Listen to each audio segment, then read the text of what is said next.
wewe kugira wimvire basi kubikora nuko wari ufite tuguze muhira nuko hari icyo wasambye bakukironke cyangwa je vraiment none kubuze muhira c'est famille tawo chose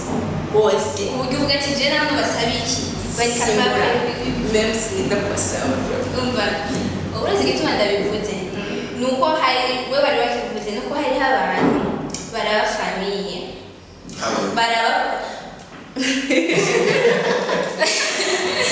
baraba papa bakaraba mama bakaraba icyo bakeneye barakironka ntibigere biyumvira agira ku gatima ati reka nanjye ndondere nanjye nironderere kuko amahera wirondere yaratoshe ukabona akantu wakoze kasohotse biraryoshe rwose ubu uwo mugoro ibiyo bihe naho umuhakazi manakwiye nagateka kuko iki kintu taguma gusara nako ndavuga kuba namusanga nyene usanga sinkora muhira byose biruzuye meza ari wowe umunsi ejo bidahari nico kintu nari surprise zirahari mu buzima iko yuko ubuzima buri juste iko yuko si uno musi uronse icyayi menya yuko ejo urashobora kwigura alors igihe yuko dufise abavyeyi bose urashimira Imana parce que batubafise ugaprofita iyo occasion ukayikorera je vraiment mwera nacunguze mais icyo mbona ni ibyo mbona imbere nkabona ati eske jewe abana banje bazobaguta si uno musi fise ma 20 sinko ndirondera eske nzoza kwirondera nashika na 30 ans.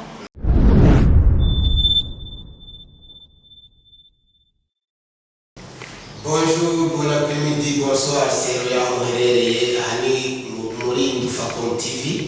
Ni umunsi w'ikiganiro gicukura ubahwe nk'uko musanzwe mumenyereye iminsi yose muri Kredi. Tukaba turi kumwe jewe nitwa Niyongo Dieudonné hamwe na Aisha Dushime nk'uko musanzwe mubizi tutigera tubazanira ibintu nyene bimeze nabi tubazanira ibintu vyiza. Ego cyane badukumbuye kuko tumaze iminsi twameze nka busy mugabo ubu rero twaje twatangura ikiganiro twaba turi kumwe rero n'umutumire vraiment umutumire ashoboye umutumire w'umujene entrepreneur nawe nyene reka tumuhe ijambo aturamutse tubwire uwo ari we tubwire natubanza tubwire uwo ari we kwanza. Salut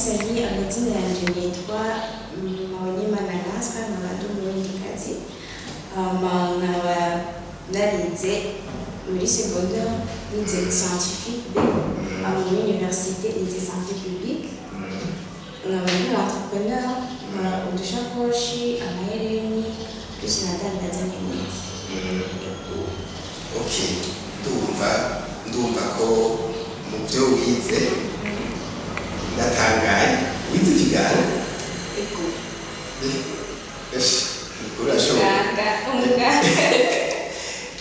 yaminuje mu kiganga hama mugabo urabona ntiyicaye yavuze ati aba diplome ndabona ubuzi bwarabaye ndase ntamwe ngo kuyumvira icyo nkora ndabona byo hava binyangarana nkaba nicaye impande y'ababyeyi babwira ati ngurira amavuta ibirato byahetse ndabisugisha umushatsi tinukuri avuga ati ibintu ndabihanze ubu baragerageje kumfasha kamere reka nanjye nabe icyo nanjye nkora hama uca wiyumvira kuba umujene entrepreneur wavuze ko ukora utu tuntu tw'udushakoshi n'amahereni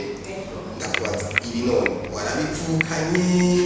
kubwira ubimenye ngira umwete wagize kugira ushobore gukora ibintu nk'ibi kugira umenye ibinye nabyigiye mu Buganda twishakira amanasi après yo kuva mu Buganda naje nzagaruka ngaho ubundi parce que nakora ibindi apana ibintu byo gukrea nadandaza impuzu z'abakobwa et tout ça maze gushika ngaha ndatabona les idées yo comment est-ce que dushobora kugira l'inapi maze gushika ngaha ndarondera amaperle ndarondera iki nasanze rero amaperle tudafise mais naje nkoresha izo dufise ngaha nyene ndarondera amaperle ndarondera ibintu byose bikenewe et puis ndatangura kugira isake ya mbere bon hariya batwigisha l'inapi mais moi muri idée wanje ashaka comment est-ce que je vais créer une sacoche à travers iyo nappe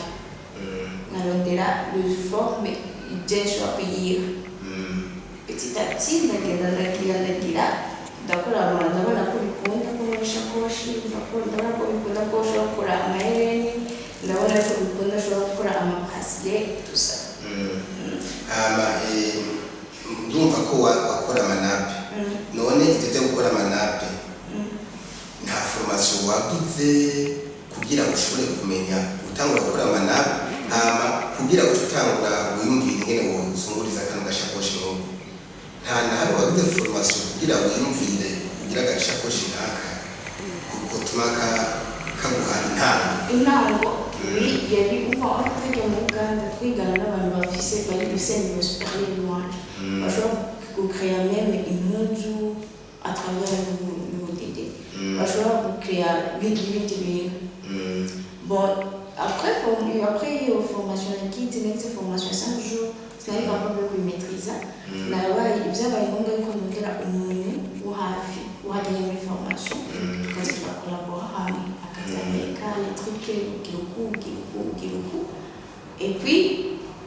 nagarutse ino jene nashatse kwicarana ibyo nabonye nacenda byakika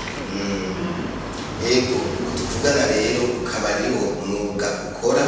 kandi utungishije apare y'amashuri wize kuko ntutonda ngo uje gutera ishinge urumva utunzwe n'uyu mugari wawe sinzi no tubwira musanzwe mukorera he ibi bintu byanyu kubwira aha turakubwira n'abantu benshi ko batwumviriza abakiriya benshi bashaka kujya kumushorera muratubwira adresse itomoye ku buryo n'umuntu uherutse bisi avuga ati jewe ngo mbishike kwa naka adresse aho bashobora kumusanga muri centre ville ni kuri Freak Flight ngare nshasha irabana na Kaplan kuri Benneuf donc ushitse kuri Kaplan ariho gare nshasha berutse kugurura kuri Benneuf niho ushobora kudusanga uhereranye rero na Dodo Shop ego irafatanye mbere iri hasi wa genda dukorera muhira epi ngacanza kudutereka hajyanye kugira abakiriya bose baborohereze yego ni ukuvuga abatari muri ville abatari muri ville jenyine ndadideplasa nabo bashikiriza kuko ariho n'undi w'Igitega yarakoresheje yacama inimero y'umuntu ava muri agence ya Volcan ndamumuha aramushikira ni ukuvuga rero urashobora kuronka nk'amakomande y'abantu ugakora amakomande ku buryo ushobora kujya mu ntara zitandukanye sinzi no kujya mu kayi bamwe hari uwo twakoresha iganira kuri gusegetera bw'abana kubera baraja mu Kenya za Congo sinzi pour le moment notre igihugu umaze gushikayo muri Congo maze kumurika muri Congo kandi konashitse neza mu zindi ntara Iteka na Kayanza okay nukuri je niko ndabiraba ibi bintu Aisha ugenda ukuyemo agashakoshi ugenda umushoreye keza uri n'utuntu twiza tubereye ijisho je nigerageje kuturaba n'utuntu dusa neza n'uduhereni ninge umenyeye kwibebeza ku duhereni dusa neza amavuta gatonya Jeremani umaze gushanga hano mu Burundi byarabukoroheye basukura amateriel ukoresha donc urongo unyuze ubudodo bwose bivaniye n'inga mu Burundi jewe sinzi ko ngaho ukoresha oya cyangwa wajubizanye byagenze gute on a essayé yari idée kugira intambwe ngahanyira abatsanga mu Burundi bari idée navanye mu Uganda uvuga ati je n'ejo n'ibyo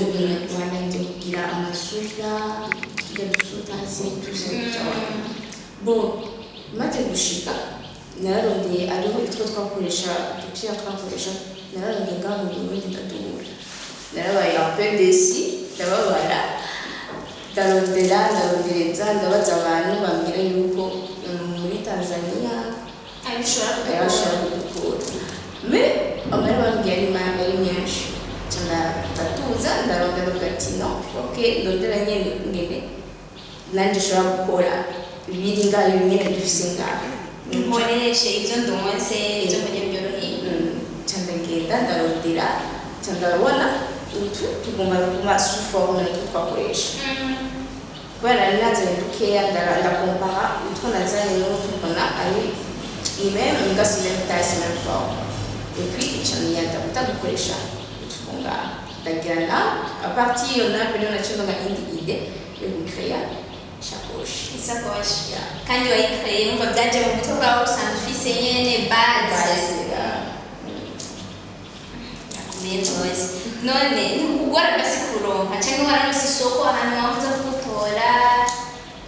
byo birangora parce que ayo amakuru y'abakiriya bama nkakomande murabwira shaka gris shaka doré umva ayo makuru vraiment aragoye ndagerageza nkarondera mais si couleur yose turonka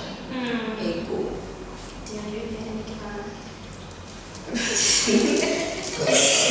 none mbe nkakamwe kabakwa gutya biravana na espace umuntu aba akugiye aho nkakugira ati shaka akajamo bible shaka akajamo truc y'abakobwa uzimba bivanye n'ukuntu ungana akaki katangana n'aka akazimba n'akari akari transmis akanye ni famille ego ubivanye n'ukuntu n'utuntu baba bashizeko ko baba baturanguye urunguka canke erega ari kunguka mvuze kunguka ari kunguka mu birayi y'umurengera woshimisha abantu n'abatacu oya kunguka ni bakayunguke gusa urumva mvuze hariho kunguka kaduza nyene cyane bavuga ati je ndakora nukunguka dukenye bivanye rero n'ukuntu twatungiye ko yobayunguka natwe kubera danye rekiriya ndakora aya kuri 30 amafaranga je ndabona ko birakwiraye ngo birakwiraye vraiment nagaje nagashimye vraiment none kamujanye yaba nagafitana nagashimishije ubu nyene mugabo nzokurondera akazi bantuza gukorera ama bon ukungena tuweze ngani turi même forme biraboneka bon alors tuniniya turabyinshi bon ano ushobora gukoresha pake yose ugasanga pake yose igurwa 30,000 cyangwa 25,000 kuraka donc si wewe ukeneye kugenda kujura mais kunguka pour le moment je ne compte pas kunguka cyane je compte que abantu bamenya isakoshi ziko zirakomeye nizicuye zidashaka kuvuga ati ngo ndazimesura zigacuya zigata forme zigata couleur mais zigata esthétique ziguma zimeze uko nyene icyo nshaka nuko abakiriya bamenya isakoshi bakamenya ko ari utuntu tudacuye bariko baravyumva hama watanguje miliyoni zingahe rero miliyoni no je niwe ndamubaza watanguje miliyoni zingahe ce qui compte c'est pas l'argent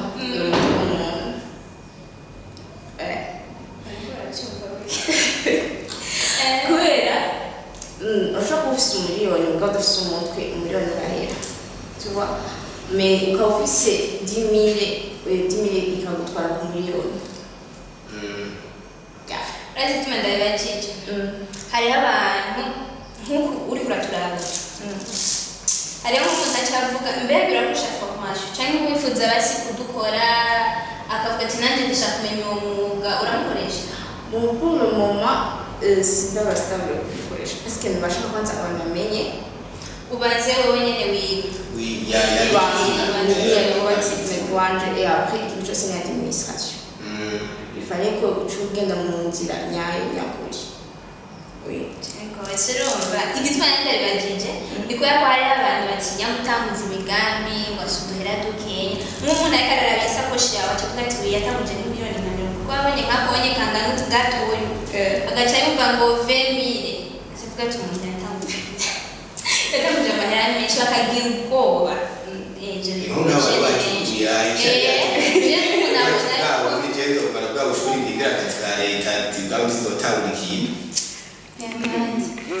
bon amahera vraiment bwa mbere je sinashitse mbere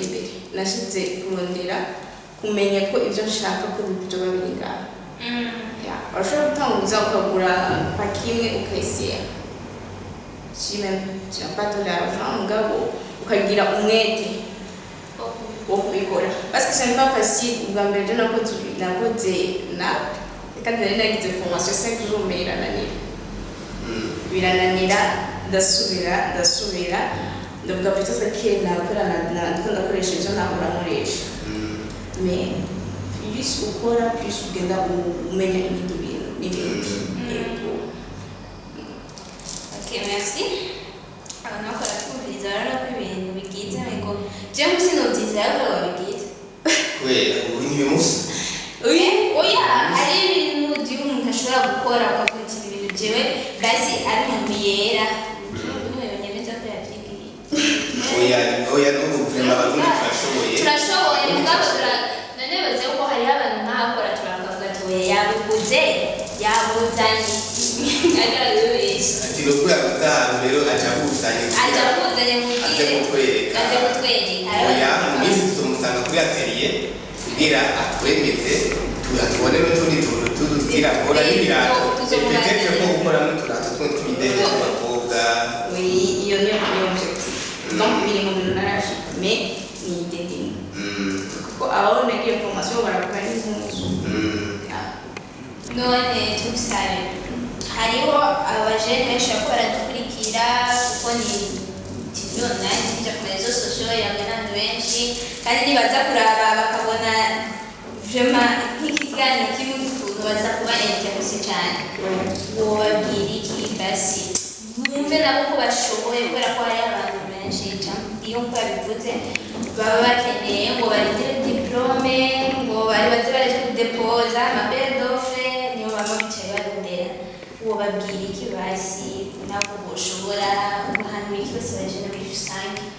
Igice ubanura ni uko muri gukora ko urashobora kuba ufise ide mugabo ukavuga ati je bien est-ce que ngomba ninjiremo abantu barabikunda est-ce que comment est-ce que je peux attirer attention abantu comment est-ce que ndashobora gufata population cible byo ubyikuramo kandi ce qui compte c'est pas l'argent badayivuga gerageza wisohore iki kuri wewe gerageza donc cherche wirondere kurondera akazi c'est bien mais kwikorera naho ntibirarusha ibintu biri wawe biraryoshye cyane kubera ni wikorama uvuga ati je veux faire ça je ne peux pas ça yego batubwiye yuko tureje n'entrepreneur bokura amaboko mu mpuzu bakareka kuryama bakaguma bateza amaboko bakaza kwibaza mbega icyo bizogenda gute ko bashobora kurealiza ses rêves uko gukora bakirondera et puis bakarondera bagakomeza gushusha umutwe kunozi gushusha umutwe bakasohora ibiri mu mutwe wabo umuntu wese arafise ikintu kiri muri we arafise n'ubugira muti umuntu wese afise ryatahaye afise capacité yo gukora ikintu kandi akayikoresha uko nibo bavuga ati ngo no ndaryama abavyeyi barandodereye peut-être ndafise umuntante amfasha peut-être yajya kwenda murama mahera n'umusura afise ejo nshobora Aisha n'abana afise umuntante amufasha nanje zikukaje nanje sinzi umujournaliste kandi abantu bareke kuvuga ati ngo jewe narize cyangwa je peux pas faire ça ibintu rero nivyo bihana bigira faiblesse ku bajene akazi kariko kose n'ubu urashobora kuraba umuntu we warize waraminuje waciye na master uraciye ku mudamu yatwaye imodoka ipine iramutokokanye hama ariko ahantu handaje hama ariko arahiga umuntu ngo depana cyonyene yo mufasha gukuramo irya ipine urabona biroroshe aguha bijya materiel kubera ko usanga kandi ko afise mwifasha ngure mwipine non avec un cravate un costume non je peux pas faire l'opinion qu'avec ma master rero ibyo bintu nibyo bishe ubarubu abajene ubu ni ukuvuga iseve yarose yamwise ati jendi naka ndi docteur arumva kumenga jewe arisha docteur nta ntashobora kumva ko yotoze kajya kantu gatoyi ngo abantu bonwenga bobona nicaye niko nakura mw'ipine mais faut travailler nos frères mes sœurs mes frères faut travailler uri ico niyo mpanuro naje mubona ko mutanga pour les jeunes. Oui, voilà la différence entre abajene n'abarundi n'abandi. Mu Burundi dufite ikintu cyitwa kwibona. Kompara n'abo Uganda. Oui,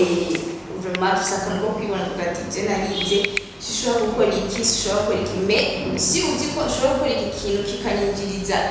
même 10 francs mais ukabona yuko par jour ninjije c'est mon argent ninjije mu mubiri wanje pourquoi pas ndashobora gukora faut gukora mais abandi bajene ugasanga umuntu yarize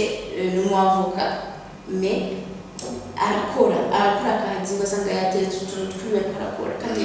vraiment kubwira amatrike n'ayandi onye n'urumiko ifuye ko tureke ubwibone duhumuka amaso afite ari ibintu twakuranye bikiri ngahaye mu maso duhumuke kubera nibuka ari muri universite nagenda kwa buri munsi ngatindana ndavuga ati ngo no nana ishuri ndazi mutu ku ishuri ibyo nababwira ce qui compte c'est l'argent niko mbona umuntu twarinjiye impunzi we kubonera mbona impunzi jewe ubona yuko peut-être wewe image ubona ko sio je nibona kandi uri kurasuzugura ndabona ko akagaye kari ndavuga yuko naje ku ishuri naje umva ndabaha amahera kuko naje ingiza amahera kame reka barucibwe n'ubwo ukira kikare no kame sisa yego ukira kikare yego kama tutarandiriye reka mbadela yego reka nkubaze nana mbega wewe kugira wiyumvire basi kubikora ni uko wari ufite tukuze muhira ni uko hari icyo wasambye bakukironke cyangwa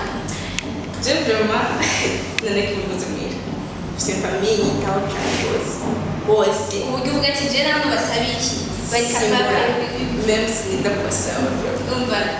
urazi igituma ndabivuze ni uko hari we bari bakivuze ni uko hariho abantu baraba famiye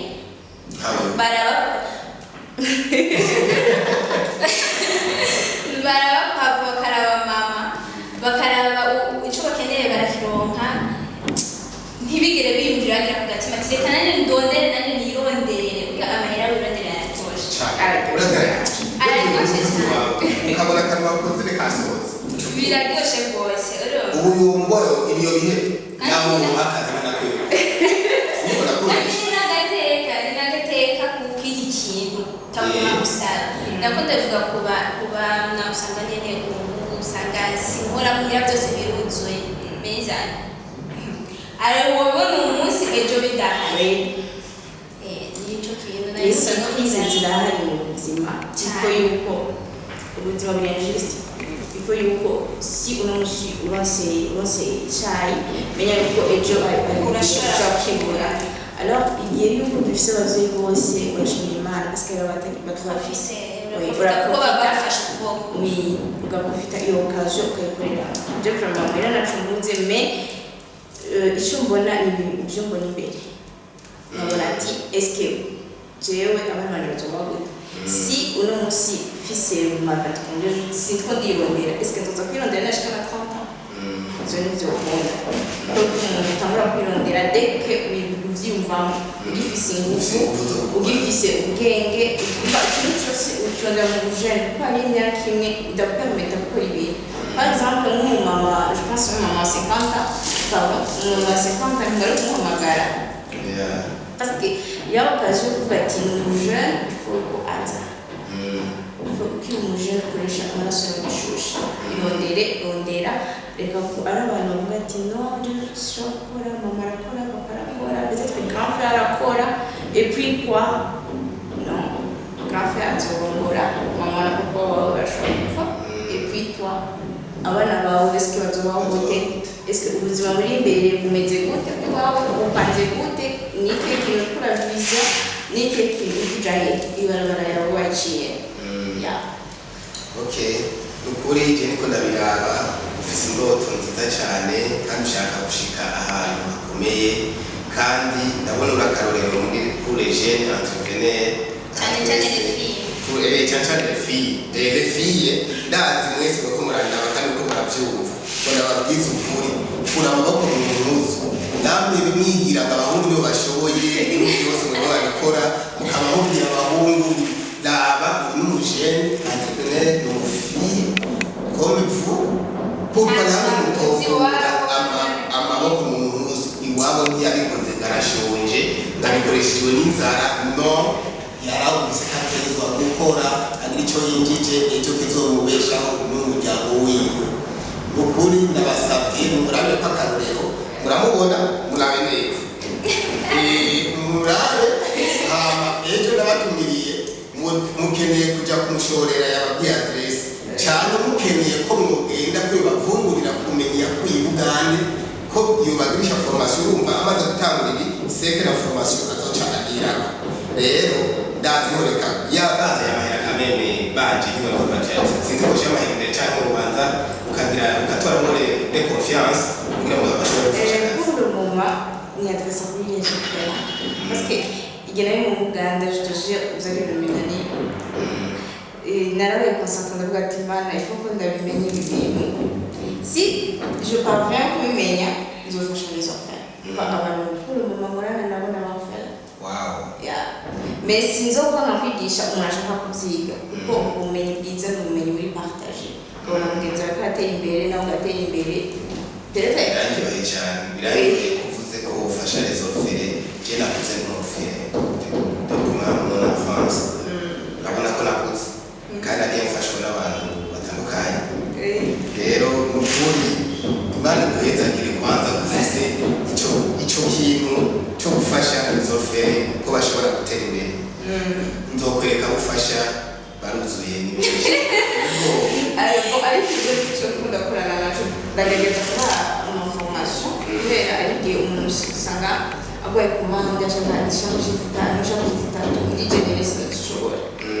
donc ndabapasiya nkabereka nkabadresse kungene botangura petit à petit kandi barakora byo ndabakunda sike baranyumvira aho umuntu akabishoboka n'icyo ubundi umuntu akabishoboka utegerezwa kubaha ateguka gukura mu buzima gukura mu buzima asaba kubaha kwera ejo ahushitse nawe azoba yashitse ego abantu bashaka kugira formation ariho bamaze kunyandikira ndababwira ko bari burindira ubu ikintu cyose ni gica mu nzira yawe kuko ndondera ibikoresho kuko ngira iki et après nzobagisha formation ku mahera parce que je ne peux pas travailler ça l'argent nzofixa prix nzobigisha kubera badafise iyo twonaco niyo muntu bazonyerera amahera twoyaga ntitwoheza tuzerereka yababwira ibintu byinshi umukobwa asa ubwenge abandi abashaka bamwigirako kuko urumva yuko afise vision abandi itari muri benshi